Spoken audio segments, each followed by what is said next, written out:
Good, good. Having fun out here. Teams worked hard kind of through camp. It's nice to get the first game. So you kind of, we've been at it for about 3 weeks. So it'd be nice to get out there and play and see what guys can do.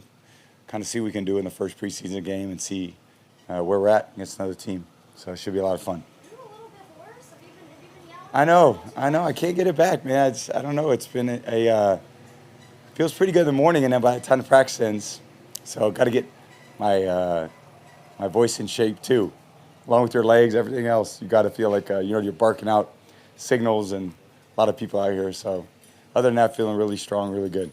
What do you get yourself out of preseason after Well, I think you get it's just real game speed, and again, there's just little unpredictable looks that you don't necessarily have in practice. We've been 7 months or so since we've gone up against a team that, not that everyone's game planning, but everyone has different styles, techniques that they're working on, things they've probably done in the off season that they're trying to implement. So, you do it against your own team for a while, and then, you go up against another team, you kind of have the stuff that you've been doing, kind of see how it works against a new opponent. So it's a good opportunity for us to, and really a good opportunity for a lot of guys to play. Last year, you kind of have the same group that plays most of the whole season. Now you got a new group of guys in here. A lot of guys are going to get, different opportunities, and you got to see what they can make of it. what gives you the most confidence that your team's ready for the first game at this point in training camp? Well, I think it's just we're really going to see kind of where we're at after this game, rather than, you could make different predictions and so forth, and this is where we're at, is what we're going to do and so forth. But the reality is you got to get out there and do it. Football's, every team, it's amazing. Every team this year has a lot of hope, and the reality is, by the end of September, a lot of teams will start losing hope. And then by the end of October, they'll be, some teams will be out of it already. And then by the end of November, so it happens really quick. Right now you got 32 teams that all think, they're going to be the team that wins it. So, you want to put yourself in a position to play well in training camp so you can be ready for the opener. You want to play well in September so you can be ready for October. And this is all just part of the process, getting ready. So I have a lot of confidence in our team. Obviously I played with our guys for a year now. I know what it's like in the huddle with them. I know how we can work throughout the week, and how we can put together a plan, and that'll give us a great opportunity to go out and be successful. Tom, I know you've got to worry about your own preparation, but what have you just observed from Kyle Trask and how he seems to be grasping things? Yeah, Kyle's done a great job. From the day that he got here, he's a very hard worker. Clyde works extremely hard with him to get him ready to go.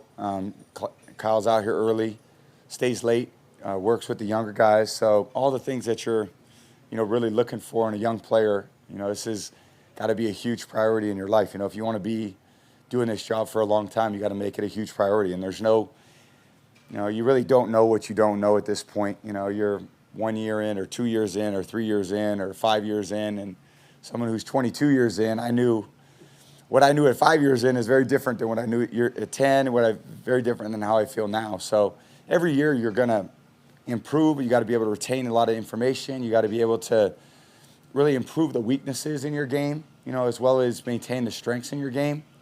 But it's just constant development, and it's really up to each individual, and not only Kyle, but I'd say a lot of young players. That's what you see. You gotta put the work in. You gotta listen. You gotta be humble enough to learn. You can't think you know everything. It's football's too difficult of a game, and there's too much. It's not an individual sport. It's a coordination between a lot of different people. And you look on offense, 11 guys on offense that all need to be on the same page at the same time, or things aren't successful. So it may be okay if I know it, but if my left guard doesn't know what we're doing, we have a problem. So it's just constant communication, constant preparation.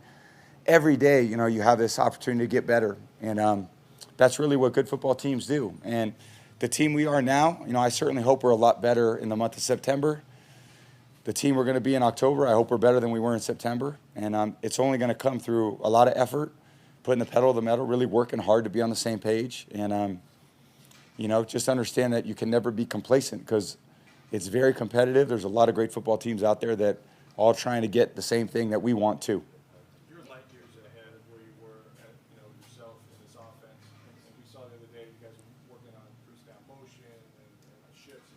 Yep. So how much has this evolved to your, as a team, your comfortability with the players and everything else? There's been an involvement, right? Yeah, definitely. And I even think last year at this time, and we were talking about kind of end of game situations today.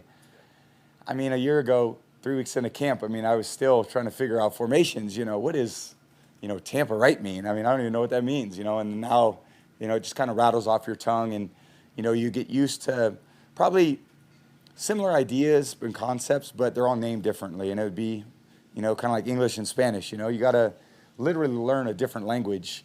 And then really, kind of learn what you're doing, but then you got to learn how your players can do it. And then you still got to study how the defense is doing things. So, there's a lot of different challenges that you face. And I think for me this year, mentally, it's been much better, much easier to kind of assimilate my way into camp. Physically, I feel great. Best I felt, really in a long time. So, I feel like I'm in a good place. And I'm just going to keep working really hard we've got 1 week, about 3.5 weeks or so, which is for the first game, which is about, we've been started 3.5 weeks ago, so kind of about midway through camp. So going to really keep working and pressing the communication, but we're definitely making improvements, and we're gonna have to keep making improvements to be where we want to be by the opener against Dallas. You talked about all the things that you had to do to just try to have some semblance of stability on game day, all the taping and things like that. Are you noticing that difference in stability on certain throws that you're out there making, like across your body, for instance? Are you feeling that stability more and more now? Yeah, I feel really good. It's been, again, it's the first time in 14 years I haven't had to wear a knee sleeve. I mean, every picture I've had for 14 years has been a knee sleeve, and in games I'll still wear a knee brace just because I still want to protect, from kind of a vulnerable spot for a quarterback, your front left knee. But it's just nice to practice and feel like I can just kind of put a pair of shorts on and run out to practice. And last year it was like Alex and I taping it at 7:15 in the morning for a 11 o'clock practice. And, after games I would just wear the tape home sometimes, sleep in it. It was just, kind of is what it was and what I had to deal with. So it's good, though. I'm feeling, like I said, physically feeling great, mentally in a good place. I'm just really excited to see what our team can become. So it just starts on a daily basis. And, again, communicating with the tight ends. Cam's been out there for the first time in a few days. Receivers have kind of been in and out a little bit. But Chris has been out there a lot more this year than he was at this time last year, Scotty's been out there a lot. Getting OJ back to, now he's practicing a lot. So you got Cam, OJ, Gronk, Huddy, and Cody, plus the new tight ends, new backs. Gio's, really working hard and doing a good job. So it's, I think we all feel more comfortable with one another, which is a good feeling. I mean, football, again, is about anticipation. I'm not a really reactive athlete. People who have seen me play for a long time, I like to really anticipate things when I'm out there. So the more familiarity I have with the guys, I think the better it's going to look. Hey, Tom, Bruce said that you'll start Saturday, but we could be in for a large mess here in Florida. Is there a point where, to you, it's not worth, weighing that, if this is like a total disaster, where it's not worth it to you, and how do you prepare for that aside from tying up your jet skis, maybe? Yeah, we got to do that this time. I learned my lesson about these tropical storms. So, Tie the jet skis down. yeah, tie them down, get them out of the water. Take 'em out of the water, yeah. I know, even yesterday I had, looking out back, it was pretty nasty. So, but it's kind of neat, it's to see them all roll in and roll out. But I've yet to experience that during a game where you could have a delay or something like that. So, in the end, whatever the weather is, it is. Both teams are going to play in it. BA is going to make the call on whatever he wants us to do. I'm kind of always ready to go. I love playing football. I love competing. If he said, hey, you're going to play the whole game, I'll be ready to play the whole game. It's just kind of how I feel about, what I need to do for my job. And if he wants to not play, or 5 plays, 20 plays, whatever he wants to do, we'll be ready to go. Hey, Tom, Bruce just talked about how you guys beat the virus last year before you beat any of your opponents. He said he thinks the vaccination level might be like 92% for this team. Yep. How are those conversations in the locker room, and how pleased are you by the levels you see in terms of guys trying to limit the risks to their teammates? Yeah, obviously it's, different challenges, this year for all of us. Again, it doesn't feels more like 2019 than 2020 this year. So, it'll be interesting. I hope, I hope we just, can make great decisions. You know, as a team, I think what we can control is what's in our own control. Try to just be smart with kind of where we're at, what we're doing. I don't think anyone wants to miss any games. I certainly don't. So I don't do much outside of just kind of being at home and coming here anyway. So hopefully we can just navigate it as best we possibly can and understand that circumstances have changed very differently than last year. So we'll just try to do the best with the way things are at this year. You recently got into NFTs. What led to that interest? You know, and what was it like kind of seeing that process from start to finish with your launch this week? Yeah, it was great. Again, I think when I was a kid, you know, there was nothing more I loved than kind of collecting baseball and football cards. Whenever I got good grades, which I didn't get many of them, my mom would take me to What's on Second sports cards in San Mateo, and I'd get a pack of baseball cards or a pack of football cards. So I always collected them. And I see my kids now, and they're just on their, you know, digital devices all the time. They're on their iPads or iPhones, and you know, they're playing games and they're collecting, whether it's, you know, Fortnite skins or, you know, there's a new game kind of every day that the kids love. So it's just a different opportunity for people to collect different type of signature items that probably are more available digitally than they would be tangibly. So I think it's really cool. It's kind of a really cool space to be in.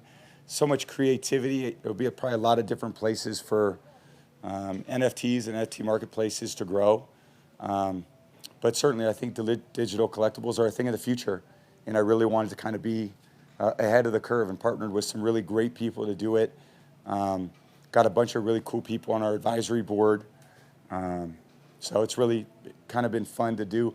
And I've done some different kind of entrepreneurial things off the field over the years. But this is kind of right on the cutting edge of things that are happening in the moment.